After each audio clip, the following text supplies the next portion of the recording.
Alright, video number 6 on our winter project here in the garage. The 1986 Honda ATC 250R. It's coming back together slowly. We have a rather stormy night here. Central. With snow. So, Saturday in the garage. I think St. John's and the eastern part of the island now is going to get the brunt of it. They're talking about 40 to 60 centimeters.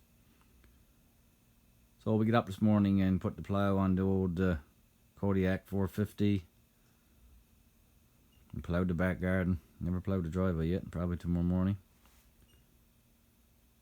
So yeah, we're out in the garage. In the last video I always says we. I guess it's we because it's a video. But anyway, got the rads all assembled. Had our brackets, new brackets, painted. Never painted rads. Got our shrouds or screens on. And got at the tank. It's presentable. It's not brand new, but it's decent.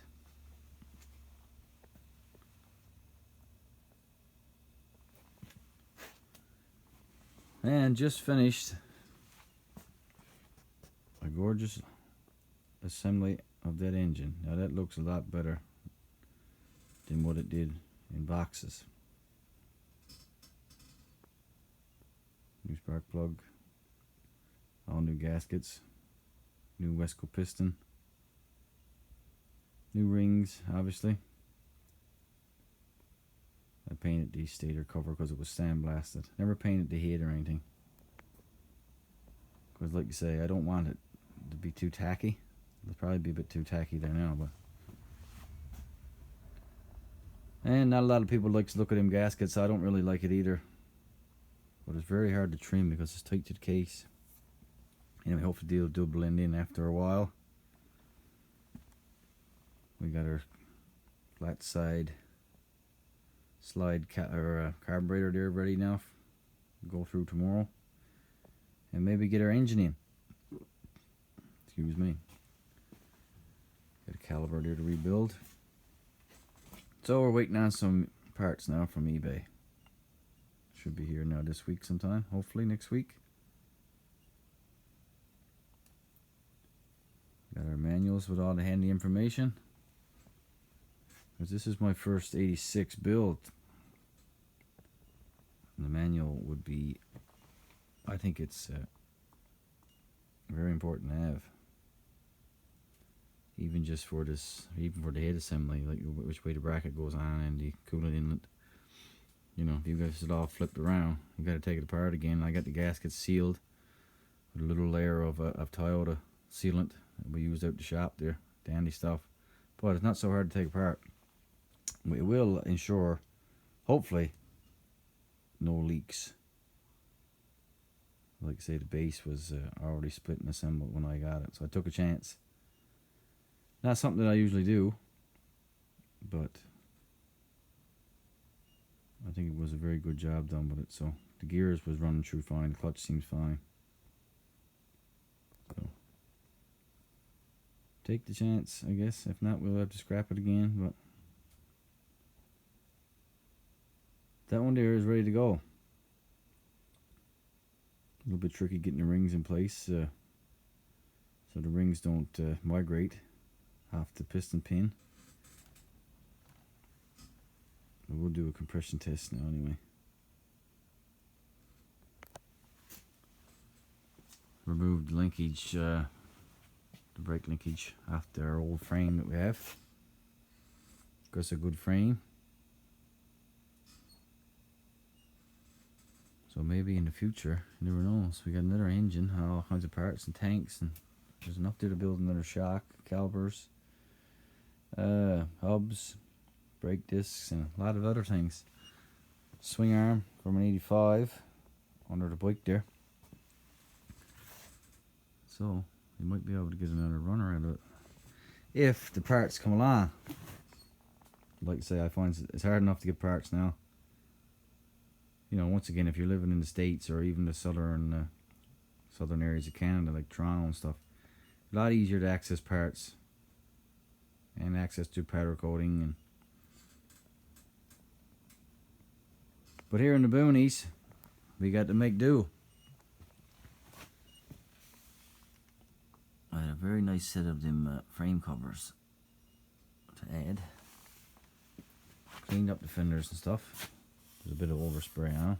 Came out pretty good. And over here, the table is, when you see the table getting a little bit of room on the table, that means, well, it's either it's on the bike, correct or incorrect, but it's on there. We got our exhaust system. Great shape. I'm not sure if I'm going to use this pipe now or the original. I got the original one there. That's aftermarket DG. I'm not sure what it is, but skid plate. Yeah, that's the covers, frame covers that came off. Could use them.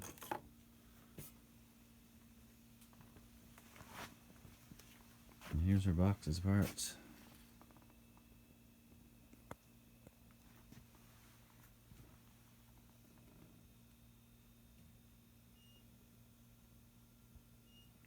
Airbox is complete. Filter is complete. Everything seems to be there. Hopefully. The one thing I haven't found is the rubbers for the seat. I just found some surplus plugs and put in there. That's does the job.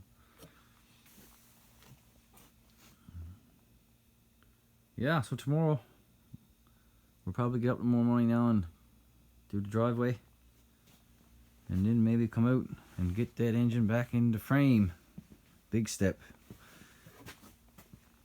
Most of it is waiting, cleaning parts, measuring parts, in-gap, clearances. Like I say, just try to get it the best as you can first time. I'm hoping there's not going to be a leak in that case.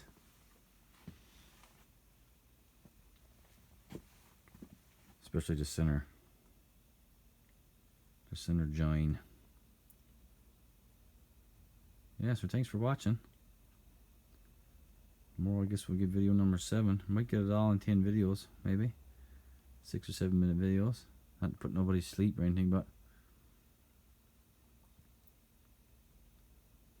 hopefully we'll soon hear the ping ping ping of an 86 250R, which is my first one. I haven't seen one probably in 20 years, at least. One of my buddies used to have one, and it went around 4 or 5 people, and it just kept going and going and going and going. Even the air-cooled one was pretty reliable, the 83 and 84. But that is a different animal there. That's the holy grail of ATCs in my area here, along with maybe the 350X,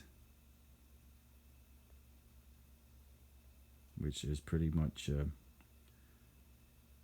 non-existent here. There was one that popped up online probably about 3 years ago now, and I think it was just in somebody's garage. It was fully complete, all original. I think they kicked it out the door for like $1,800 or something. That was the asking price. Anyway, by the time I got back around, if I would have jumped on it, I probably would have got my hands on it first, and it was only like 20 minutes away here. They're still around. Anyway, we're going to try our best on that one. Get her back in running condition. All the best, everybody. Over and out.